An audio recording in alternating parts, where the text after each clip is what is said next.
Kryeministri Kristian Mickoski paralajmëroi se çmimi i dizelit javën e ardhshme do të ulet për 2.5 denar.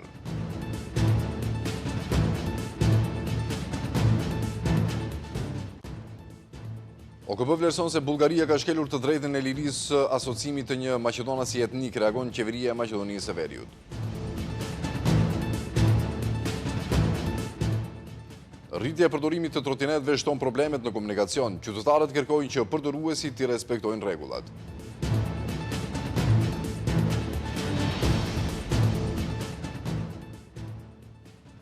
Nisën në Pakistan negociatat amerikano-iraniane, synojnë përfundimin e luftës në lindjen e mesme.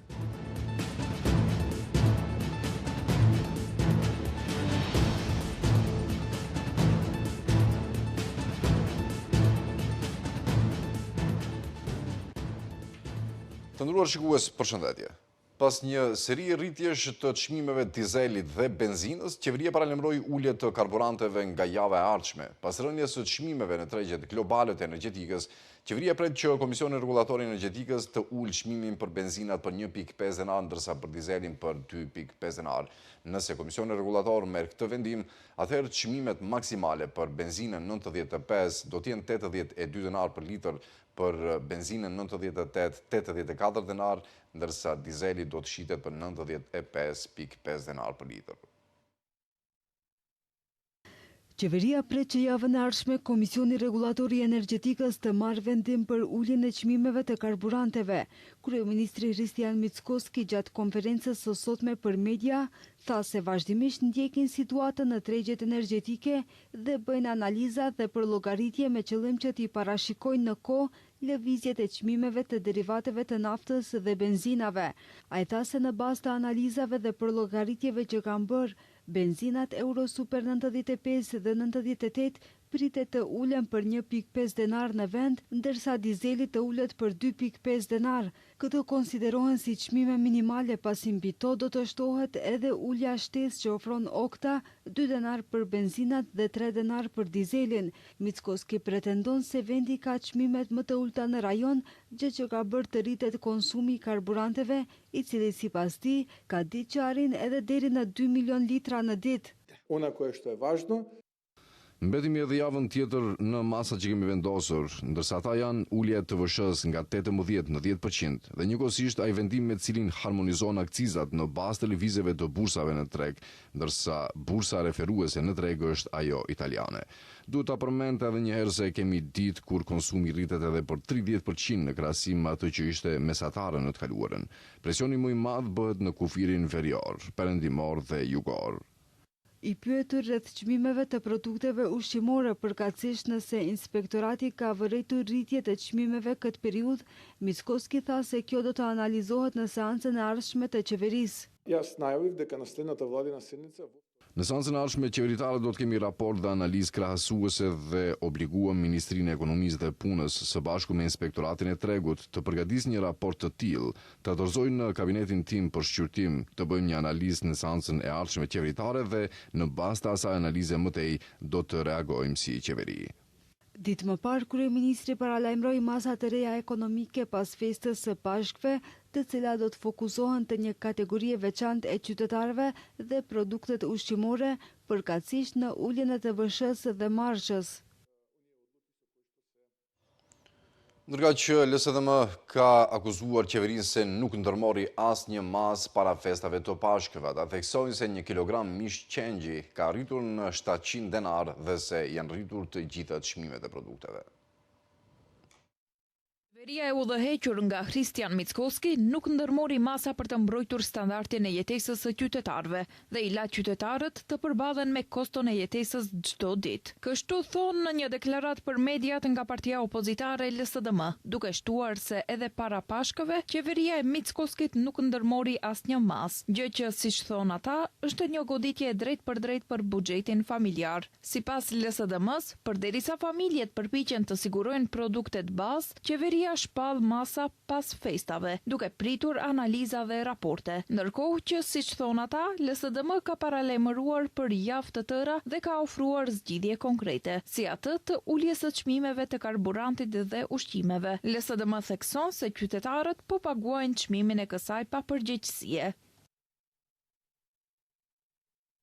Tregjet janë plot, por çantat e qytetarëve mbeten gjysmë të zbrasta, bëhen blerje minimale sa për të provuar dhe disa qytetarë vetëm shikojnë përreth pa pasur mundësi t'i përballojnë ato. Mishi i qingjit arrin deri në 700 denar për kilogram, vezët dhe vaji i ullirit janë bërë më të shtrenjta dhe çmimet e domateve kalojnë 200 denar për kilogram. LSDM vlerëson se ky është rezultati politikave ekonomike të vonuara, të pamjaftueshme dhe të gabuara, sepse siç thon ata, Mickoski mbron biznesin dhe fitimin në vend të standardit të popullit. Sipas tyre, qeveria nuk ka ndjenjë për realitetin dhe as për nevojat e qytetarëve.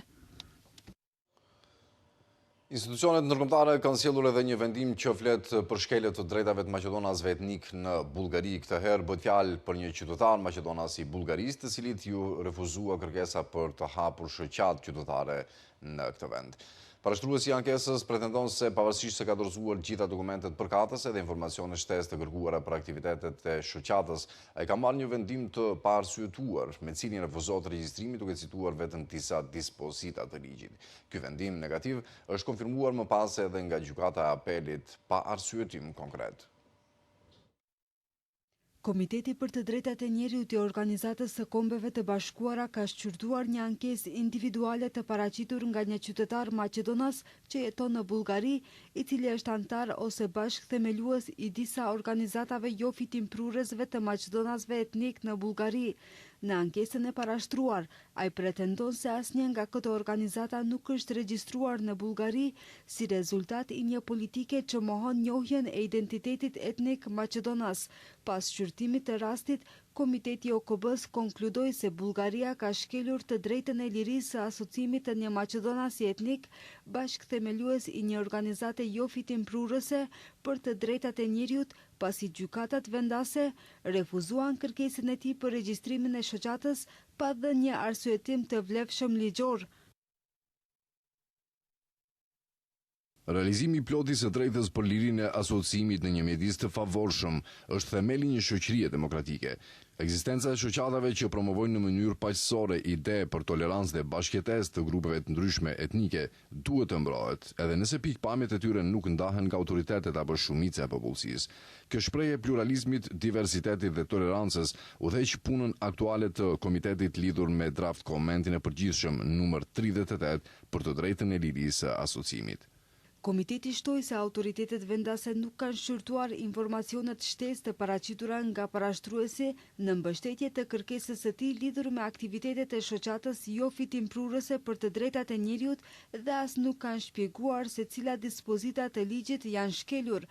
Prandaj komiteti konkludoi se shteti nuk e ka justifikuar refuzimin e kërkesës për regjistrim të shoqatës, as nuk ka treguar se refuzimi ishte i domosdoshëm dhe proporcional.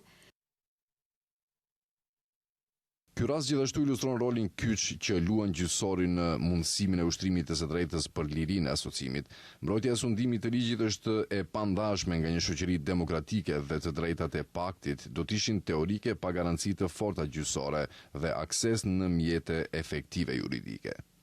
Komiteti për të drejtat e njeriut i bëri thirrje Bullgarisë të rishqyrtoj vendimet gjyqësore vendase me të cilat është refuzuar regjistrimi dhe t'i siguroj parashtruesit kompenzim të përshtatshëm përfshi rimbursimin e tarifave dhe shpenzimeve të tjera ligjore që rrjedhin nga shkelja. Ndërkohë, kryeministri Mickoski ka komentuar vendimin e fundit të OKB-s duke thënë se pretende mirënjohje ndërkombëtare për politikën konsistente të qeverisë, por thekson se nuk beson që mund të vijë deri në ndryshim të qendrimit të fqiut ton lindor pa veprim të fuqishëm nga Brukseli dhe anëtarët më të mëdhenj të Bashkimit Evropian. Ky vendim vetëm se konfirmon të gjitha ato teza që i kemi pas ne si qeveri, ka deklaruar kryeministri Hristian Mickoski duke komentuar konkluzionin e fundit të OKB-s, ku është konstatuar shkelje të drejtave të maqedonasve etnik nga ana e shtetit të Bullgarisë. Mickoski pret që ky vendim të ketë efekt, përkatësisht ai sqaroi se nuk pret që të ketë efekt ndaj politikës së politikanëve bullgar, posaçërisht jo tani në fushat parazgjedhore, por se ky vendim konfirmon tezat e qeverisë aktuale të Maqedonisë. Ai shtoi se politika e qeverisë është konsistente t'i argumentoj pozicionet e saj në skenën ndërkombëtare. Çdo muaj, çdo 3 mujor, marrim njohje të re për gjithë ato politika që udhëheqim. Unë sinqerisht pres që në periudhën vjuese nuk besoj se kjo mund sjell në ndryshim të qëndrimit të fqinjit ton lindor pa veprime të forta dhe të fuqishme nga Brukseli dhe vendet më të mëdha anëtare të Bashkimit Evropian. Por ajo në cilën besoj është se argumentet tona janë të sakta. Argumentet tona konfirmohen nga dita në ditë në skenën ndërkombëtare. Mickoski më tej shtoi se kushdo që beson në teorinë se me ndryshimin e kushtetutës do të përfundoj sfida e Maqedonisë, gënjehet, duke përmendur deklaratën e ish-presidentit bullgar Rumen Radev se vetë personalisht ka bllokuar 2 herë hapjen e negociatave për Maqedoninë e Veriut. Kujtojmë se Bullgaria ka bllokuar me veto fillimin e negociatave për antarësimin e Maqedonisë në BE, duke kushzuar heqjen e vetos me futjen e bullgarëve në kushtetutë. Kjo kërkohet edhe me propozimin francez, i cili është miratuar në Kuvendin e Maqedonisë gjatë kohës kur në pushtet ishte LSDM-ja. Kjo e fundit po ashtu filloi procesin e ndryshimeve kushtetuese, por nuk arriti t'i realizoj ato pasi nuk i kishte votat e nevojshme, ndërka qeveria aktuale në këmbim të ndryshimeve kushtetuese kërkon garanca se vendi nuk do të përballet me kërkesa të reja gjatë procesit eurointegrues. Ndërsa rritet numri përdoruesve të trotinetëve elektrik, rriten edhe ankesat e qytetarëve. Disa vozitës makinësh deklaruan për televizionin shenja se vozistit e trotinetëve shpesh nuk respektojnë rregullat dhe u presin rrugën, ku për të shkak shqetësimet e tyre për sigurinë në trafik po rriten. Numri i trotinetëve elektrik në Shkup është rritur dukshëm kohët e fundit, sidomos pas problemeve me transportin publik, por bashkë me ta janë shtuar edhe ankesat e qytetarëve, sepse trotinetët elektrik janë bërë pjesë e përditshmërisë, por jo gjithmonë edhe e rregullit. Shumë vozitës makinash thonë se vozitësit e trotinetëve shpesh nuk respektojnë rregullat dhe u presin rrugën, ku për këtë shkak shqetësimet e tyre për sigurinë në trafik po rriten. Ndaj ata kërkojnë rrugë të posaçme dhe vendosjen e për ata që nuk i respektojnë rregullat, duke nënvizuar nevojën për një zgjidhje më të qartë dhe më të sigurt. Pengojnë se nuk i shef hiç. Van makite të shkojnë drejt ai del ta pratë ullën motorin naton, këtë janë dëshme me pas kujdes shumë. Se mos me pas kujdes, rrazi dikush përpara të sesh, shkelë, na e bën. Se shteti sa të rregullu kur gjon që. S'kesh ka mesi, kur gjon se nuk e di atë e di vetë shteti e di. Ne mi smetat globala znači. Nuk më pengojnë, vetëm le të vendosin helmeta për sigurinë e tyre. Le të respektojnë rregullat. Se me të vërtet duhet të këtu edhe një rregull komunikacioni, për shkak se është puna për këto trotinetet.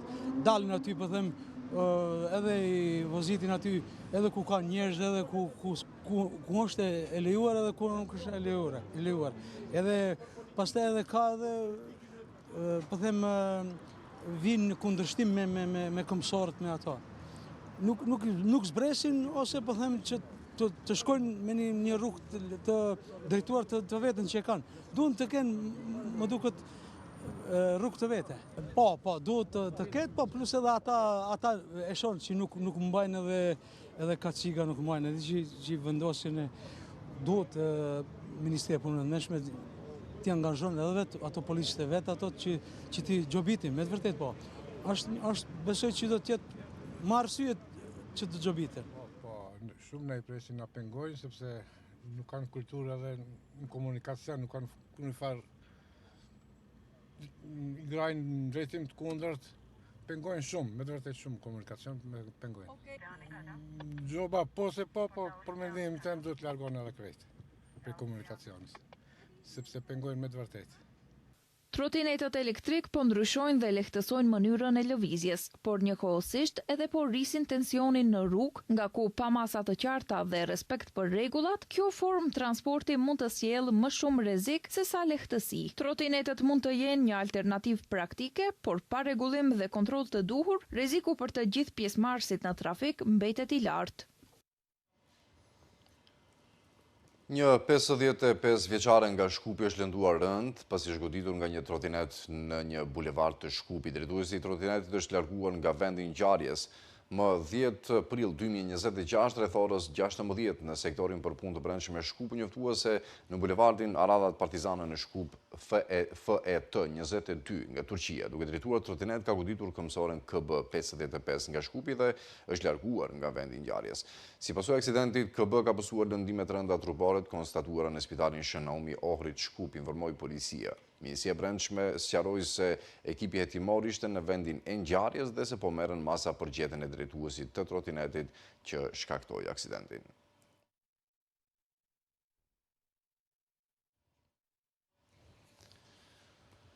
Projekti Safe City, cili synon të rrisë sigurinë në mjediset urbane përmes teknologjive moderne, së shpejti do të implementohet edhe në Strumis. Bëhet fjalë për një sistem që përfshin vendosjen e kamerave inteligjente dhe zgjidhjeve të avancuara softwarike për monitorimin e trafikut, rendit publik dhe sigurisë së qytetarëve. Përmes analizës automatike, sistemi do të mundsojë reagim më të shpejtë të shërbimeve kompetente, si dhe ndëshkim më efikas të shkeljeve nga pushteti lokal. Theksojnë se implementimi do të zhvillohet në faza me qëllim që sistemi të jetë plotësisht funksional dhe i përshtatur me nevojat e qytetarëve. Njëkohësisht, paralajmërohen edhe fushata për informimin e publikut mbi mënyrën e funksionimit dhe përfitimet e Safe City-t. Pritshmëritë janë që me vendosjen e këtij sistemi të rritet siguria, të ulet kriminaliteti dhe të përmirësohet cilësia e jetës në qytet.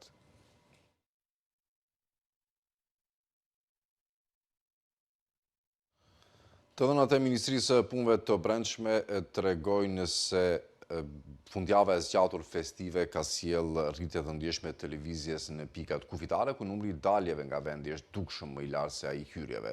Presioni më i madh është vërejtur në pikën kufitare Tabanoc, ku 9150 shtetas të Maqedonisë Veriut kanë dalë nga shteti në periudhën nga mesdita e së enjtes deri në mesditën e së premtes. Gjatë fundjavës së zgjatur festive, pikat kufitare po shënojnë një intensitet të shtuar të qarkullimit, me një numër dukshëm më të madh daljeje nga shteti se sa hyrjesh, tregojnë të dhënat e Ministrisë së Punëve të Brendshme. Në pikën kufitare Bogorodic, në periudhën nga mesdita e së enjtes deri në mesditën e së premtes, nga shteti kanë dalë 6864 shtetas maqedonas, ndërsa hyrje janë regjistruar 1394 persona. Në të njëjtën periudhë, 4753 shtetas të huaj kanë hyrë në vend, ndërsa 5070 e kanë lënë atë. Presioni më i madh është vërejtur në pikën kufitare Tabanovc, ku 9150 shtetas të Republikës së Maqedonisë së Veriut kanë dalë nga shteti, ndërsa 3158 kanë hyrë. Sa u përket shtetasve të huaj, 7360 persona kanë hyrë, ndërsa 5449 kanë dalë nga vendi.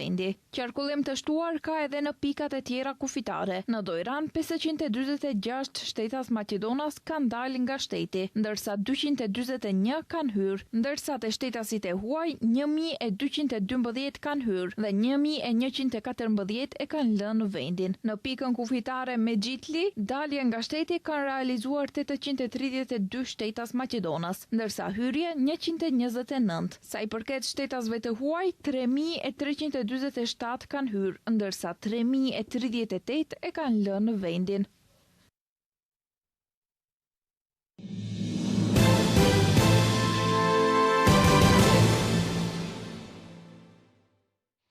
Vazhdojmë të me lajmet. SBA dhe Irani kanë nisur ditën e sotme negociatat për paqe, të cilat po zhvillohen në Pakistan. Zëvendës presidenti amerikan J.D. Vance ka mbërritur në Islamabad që prej mëngjesit të sotëm, ku u prit nga delegacioni iranian i kryesuar nga kryetari i parlamentit Mohammad Bagher Ghalibaf, një nga figurat më të fuqishme politike në Teheran.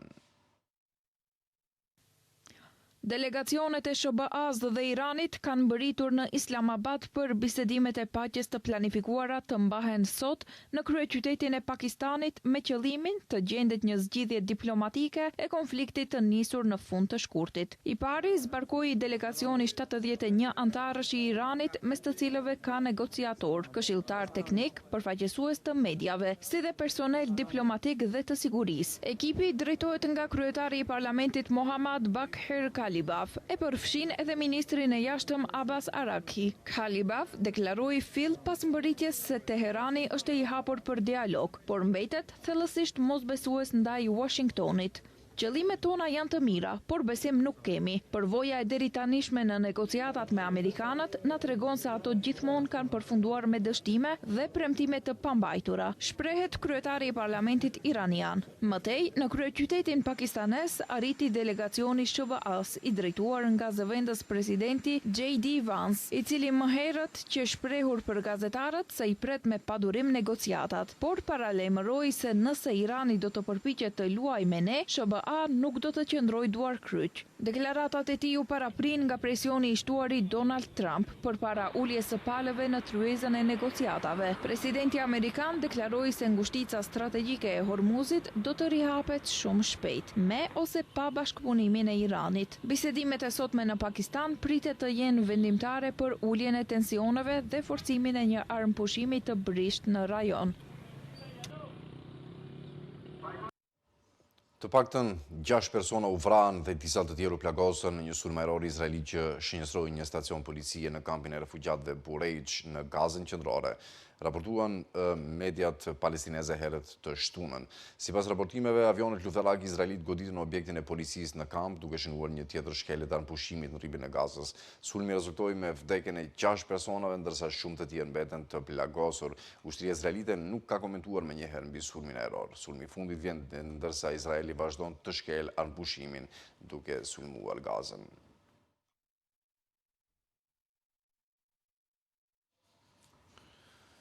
Katër astronautë në kapsulën Orion ullën me sukses në oqeanin paqësor pranë San Diegos në një ulje që NASA e cilësoi si shembullore. Ata u ndihmuan nga ekipe speciale për dalë nga kapsula dhe më pas u transportuan me helikopter drejt një anije të marinës ku u pritën dhe u përgëzuan për arritjen historike. Sipas NASA-s, astronautët janë në gjendje të mirë dhe u shfaqën të entuziazmuar para kamerave. Riktimi në tokë ishte një proces shumë i ndërlikuar. Kapsula arriti shpejtësi mbi 38 km/h dhe u përballë me temperatura që kalonin 2700 gradë Celsius duke u mbrojtur nga një mburojtje termike. Për disa minuta komunikimi me qendrën e kontrollit u ndërprej qëllimisht ndërsa në fund kapsula ule sigurt fal parashutave. Gjatë misionit ekuipazhi përshkoi mbi 2.3 milion kilometra duke u larguar në 406.771 kilometra nga toka, një rekord i ri që tejkalon misionin Apollo 13. Ata ju afruan hënës në rreth 6.545 kilometra, megjithëse ulja në sipërfaqen e saj nuk ishte pjesë e planit.